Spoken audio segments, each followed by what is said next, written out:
नमस्कार, मी दीपक देशमुख. माझ्या चॅनलमध्ये तुमच्या सगळ्यांचं स्वागत आहे. आज आपण जाणार आहोत चौलचे दत्त मंदिर, चौलचेच शीतलादेवी मंदिर आणि चौलचेच श्री परमपूज्य केणे काका यांचे शिवदत्त मंदिर. बऱ्याच चर्चेनंतर यावर्षी पुन्हा एक मेला सहल निघायचं असं या बहिणींचं ठरलंच. शेवटी असं नागावला रिझर्व्ह बँक एम्प्लॉईज असोसिएशनचं जे बुलंद हे जे विश्रामगृह आहे, हॉलिडे होम आहे, तिथेच यायचं ठरलं. तर ते तर आम्हाला खूपच आवडतं. म्हणजे खूप वेळेला आम्ही इथे येऊन गेलो, तर त्याच्यामुळे आम्ही बुलंदमध्ये जायचं म्हटल्यावरती सगळेच जण लगेच हो बोललो. मग माझ्या 2 बहिणी आणि 2 मेहुणी आणि आम्ही दोघं असं आम्ही 4 तारखेला जायचं ठरवलं. 3 तारखेला आम्ही ठाण्याला गेलो. तिथून 4 तारखेला सकाळी आमची बस होती. बस पण खूप चांगली होती आणि मुख्य आनंद म्हणजे ज्येष्ठ नागरिकांना आणि लेडीजना हाफ तिकीट म्हटल्यावरती आम्ही अजून खुश झालो. 120 रुपयामध्ये आम्ही अलिबागपर्यंत आलो आणि तिथून मग टमटम करून नागावला आलो. रिझर्व्ह बँकेच्या हॉलिडे होममध्ये यायचं म्हटल्यावर साहजिकच हेमंतनी त्याचं पटापट बुकिंग करून टाकलं. अतिशय चांगल्या योग्य अशा आम्हाला तारखा मिळाल्या, बुधवार, गुरुवार आणि शुक्रवार. त्यामुळे बुधवार हा खायचा दिवस होता, शुक्रवार हा खायचा दिवस होता. आम्ही सकाळची एक चांगली मस्तपैकी लक्झरी बस पकडली. परिवहन मंडळाची, महाराष्ट्र परिवहन मंडळाची AC बस होती. त्या AC बसनी आम्ही आरामदायी प्रवासाने अलिबागला उतरलो. तिथून रिक्षा करून आम्ही बुलंद, असा नावाप्रमाणेच बुलंद असलेल्या विश्रामगृहापाशी आलो आणि अतिशय खूप मोठं, अतिशय हवेशीर, भरपूर उजेड, भरपूर मोठ्या खोल्या. आणि यावर्षी त्याच्यामध्ये अजूनही ॲडिशनल बेनिफिट म्हणजे सर्व रूममध्ये 2-2 AC लावलेले आहेत. पहिल्या दिवशी आम्ही सकाळी आल्याबरोबर चहा कॉफी वगैरे घेतलं. नंतर मी इथेच जेवण पण एकदम सुंदर होतं. चिंबोऱ्यांचं कालवण आणि पॉपलेट फ्राय होतं आणि सोलकढी तर काही इथली बघायलाच नको. कढी पण एकदम छान होती. मग जेवलो वगैरे, थोडंसं दुपारी आराम केला. नंतर मग संध्याकाळी बीचवर गेलो. बीचवरती पण खूप मजा केली आणि मग घरी येऊन परत मग पत्ते वगैरे खेळलो. खूप तो दिवस आनंदात गेला. संध्याकाळीही आम्हाला माशाचं जेवण होतं, पॉपलेटचं कालवण होतं, घुमलाचं कालवण होतं आणि तळलेलं अख्खं पॉपलेट होतं. अतिशय टेस्टी जेवण या विश्रामगृहात देवा ठाकूर म्हणून आहेत त्यांनी केलेलं होतं. विश्रामगृह अतिशय छान आहे. दुसऱ्या दिवशी आम्ही दत्त मंदिरात गेलो चौलला. ते पण खूप सुंदर दर्शन वगैरे झालं. खूप आम्हाला प्रसन्न वाटलं, एकदम खूप छान वाटलं. हेमंतनी एक इको हायर केली आणि सर्वप्रथम आम्ही चौलला असलेल्या दत्ताच्या देवळावर गेलो. आता आपण जातोय ते भोवले दत्त मंदिर. भोवले तलावापासून हा रस्ता पायऱ्यांनी चालू होतो आणि साधारण 750 पायऱ्या आल्यावर श्री स्वामी समर्थ यांचा मठ आहे. पण आता आपण त्याच्या बरोबर अपोजिट म्हणजे विरुद्ध दिशेने आपण कारनी आलोय.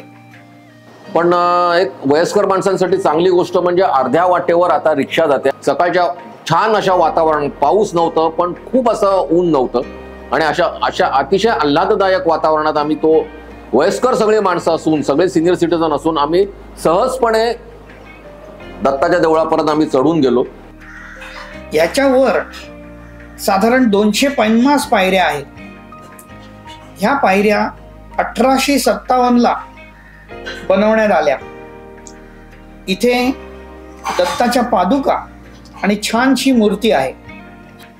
इथे दरवर्षी दत्त जयंतीला भव्य उत्सव होतो जो 5 दिवस चालतो. त्याचबरोबर मंदिरात भजन, कीर्तन असे विविध कार्यक्रम आखले जातात. अतिशय सुबक अशी मूर्ती, बघितल्या तुमचं मन प्रसन्न व्हावं आणि अतिशय भाविकतेने तुम्ही त्याच्या चरणावर लीन व्हावं अशी ती मूर्ती. अतिशय छान वातावरण, वरून अतिशय सुंदर खालचा व्ह्यू दिसतो. वरून रेवदंडाच्या नारळाच्या बागा, कोर्लई किल्ला, रेवदंडा आणि अग्रव खाडी खूप छान दिसते. छानपैकी आमचं दत्ताचं दर्शन झालं. त्याच्यानंतर आम्ही पुन्हा खाली उतरलो. आमचं पुढचं ठिकाण होतं आंबेपूरचं शिवदत्त म्हणून एक मंदिर. आपल्याला सर्वांना माहिती आहे, माननीय श्री प्रमोद केणी यांनी हे ते स्थान बांधलेलं आहे. अतिशय सुंदर असं देऊळ आहे ते. श्री दत्तप्रभूंच्या कृपेने परमपूज्य श्री प्रमोद केणे काकांना अलिबाग तालुक्यातील चौल येथे त्यांच्या जन्मगावी अतिरुद्र स्वाहाकार महायज्ञ आणि शिवदत्त मंदिर निर्माण करण्याचा श्री दत्तप्रभूंचा आदेश आला. त्यानुसार डिसेंबर 2013 साली दिनांक 19 डिसेंबर 2013 ते 1 जानेवारी 2014 या कालावधीत अभूतपूर्व असा अतिरुद्र स्वाहाकार यज्ञ संपन्न झाला. या कार्यक्रमाच्या उद्घाटन सोहळ्याला करवीर पीठाचे सद्गुरू श्री शंकराचार्य उपस्थित होते. सलग 13 दिवस चाललेल्या या दिव्य सोहळ्यात उपस्थित सद्भक्तांना विविध पातळीवरील दिव्य अनुभूती आल्या. पूर्णाहुतीच्या शेवटच्या दिवशी महाआरतीच्या वेळी परमपूज्य केणे काकांना भगवान श्री दत्तप्रभूंचा त्याच रुद्रभूमीवर शिवदत्त मंदिराची निर्मिती व पुन्हा एकदा अतिरुद्र स्वाहाकार संपन्न करण्याचा आदेश झाला. श्री दत्तप्रभूंच्या संकेतानुसार मंदिर परिसरातच दिनांक 26 मे 2022 रोजी अखंड दत्तधुनी आश्रमाची स्थापना झाली व तदनंतर तेथील धुनी अखंड प्रज्वलित आहे. दिनांक 19 जानेवारी 2023 रोजी दत्तधुनी आश्रमात सफेद संगमरवरी पाषाणात घडवलेल्या अत्यंत सुबक आणि प्रसन्न विष्णू स्वरूपातील श्री दत्त महाराजांच्या मूर्तीची प्राण प्रतिष्ठा झाली.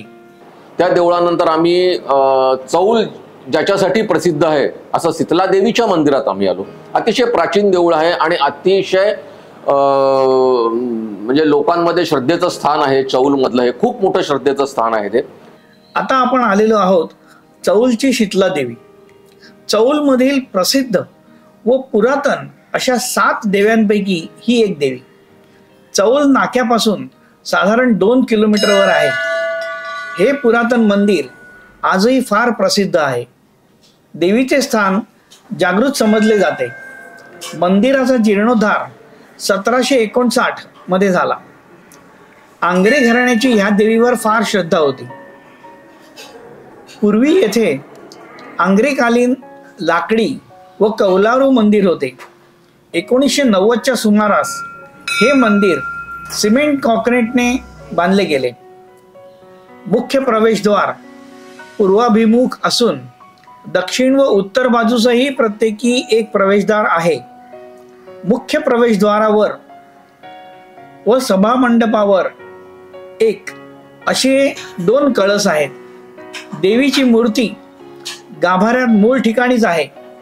मंदिरासमोर एक दीपमाळ आहे व एक पुरातन पुष्करणी सुद्धा आहे. यातील पाण्याचा वापर सध्या येथील गावकरी करतात. खूप दूरवरून भाविक येथे दर्शनासाठी व नवस बोलण्यासाठी येतात. नवरात्रीला येथे देवीचा मोठा उत्सव साजरा केला जातो. मंदिराच्या बाहेर 3 देवींचे म्हणजे जुने अर्धाकृती मूर्त्या आहेत. खोकलू देवी, खरजू देवी, गुलमा देवी. खोकला, खरूज अंगावर जर गुलम येत असतील तर ह्या देवीची प्रार्थना उपासना करतात. आता आपण आलेलो आहोत दक्षिणामुखी श्री महाकाली देवी नागाव येथे. हिला चिटणीसांची देवी असेही म्हणतात. ही चिटणीसांच्या मूळ पुरुषाला शेत नांगरीत असताना सापडली. त्यांनी या देवीचे मंदिर बांधले पण तोंड केले पश्चिमेला. दुसऱ्या दिवशी चमत्कार झाला आणि तिचे तोंड आपोआप दक्षिणेला झाले आणि तिने स्वप्नात येऊन सांगितले की मी दक्षिणामुखी आहे. ती चिटणीसांची कुलस्वामिनी आहे. तिथेच महालक्ष्मी, एकविरा, अंबा, लिंबा आणि काळंबा अशा देवींच्या मूर्त्या आहेत. त्याचबरोबर तिथे मल्हारी, बापूजी, कानाई यांच्याही मूर्त्या आहेत.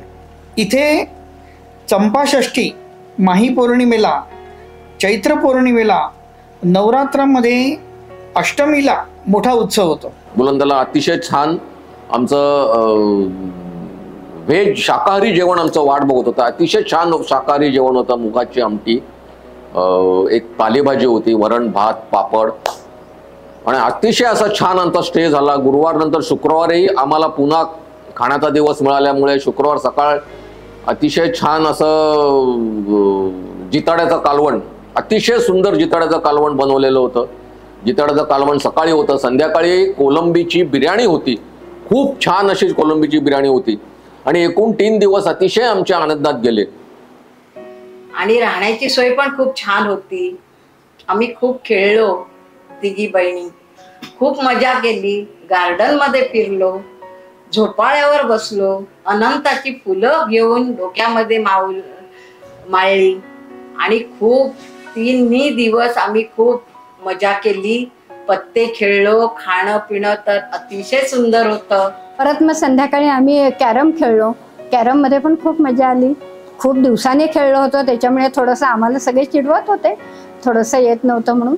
पण ठीक आहे, पण मजा केली आम्ही भरपूर. माझ्या बहिणीने एक गेम आणला होता, तो पण खूप छान होता. तो तर आम्ही एकदम एन्जॉय केला आणि सगळ्यांनी हसत खेळत आम्हाला खूप मजा आली. आणि मग रात्री परत जेवून वगैरे गप्पा गोष्टी करून जवळजवळ आम्ही 12:30-1 पर्यंत नेहमी जागे असायचो आणि खूप मजा केली त्या दिवशी. पण त्याच्यानंतर दुसऱ्या दिवशी आम्ही अलिबागला गेलो होतो, कारण अलिबागहून अर्थातच इथपर्यंत आले म्हटल्यावरती अलिबागहून काहीतरी बाजार तर नेलाच पाहिजे. त्याच्यामुळे मग अलिबागला गेलो, तिथून सगळी मच्छीची वगैरे खरेदी केली आणि मग परत बुलंदमध्ये आलो. मग आल्यावरती मस्तपैकी इथलं जेवण जेवलो, दुपारी परत जराशी आराम केला आणि नंतर पत्ते वगैरे खेळलो, भरपूर गप्पा मारल्या, खूप मजा केली. म्हणजे 4 दिवस आमचे कसे निघून गेले काही कळलंच नाही. खूप मजा केली. आणि आता आज आम्ही परत ठरवतोय आता नंतर लवकरात लवकर कधी जायचं, हेच आमचं आता हाच विषय चाललाय. तर लवकरात लवकर इथे यायला परत मिळू देत असं बोलून आता आम्ही घरी जायला निघतोय. बुलंदने आम्हाला खूप चांगले आनंदाचे क्षण दिले. एकत्र आलो, राहिलो, बोललो, खेळलो, पत्ते खेळलो. आणि आज आता आमची शनिवार निघण्याची वेळ आलेली आहे. सकाळी 10ची बस आहे अलिबागहून. सामान वगैरे सर्व बांधून तयार झालेलं आहे आणि आता पुन्हा एकदा दगदगीच्या जीवनात, दगदगीचं नाही म्हटलं तरी शहरी जीवनाकडे आता आपल्याला जायचं आहे. धन्यवाद. हा जी वास्तू इथे आहे आणि मला असं वाटतं की वास्तू कायम राहील. आम्ही ह्या पुढे सगळेजण नवीन आम्ही सर्वच जण, बरेच जण आता जे कार्यकर्ते या कामासाठी जे झटत होते ते बहुतांश सगळे कार्यकर्ते आज निवृत्त झालेले आहेत. पण नव्या दमाने येणारे सगळे आमचे कार्यकर्ते परत या कामाला लागलेले आहेत आणि अतिशय चांगलं काम करत आहेत आणि त्यांना खरोखर शुभेच्छा. आणि मला सर्वांना सांगावं असं वाटतं की ह्या विश्रामधामाचा चांगला लाभ तुम्ही घेत राहा, म्हणजेच हे विश्रामधाम चालू राहील, व्यवस्थित राहील आणि आम्हाला सर्वांना, तुम्हाला सर्व चांगली सेवा देता येईल. मी सर्वांना परत एकदा सांगतो की हे विश्रामधाम करताना असंख्य कार्यकर्ते आणि कार्यकर्ते आणि कर्मचाऱ्यांनी खूप मेहनत घेतलेली आहे आणि त्यांच्या मेहनतीतूनच हे हा विश्रामधाम उभं राहिलेलं आहे. व्हिडिओ आवडला असेल तर लाईक करा, शेअर करा आणि असेच अनेक व्हिडिओ पाहण्यासाठी सबस्क्राईब करा. आणि हां, बेल आयकॉन दाबायचं विसरू नका.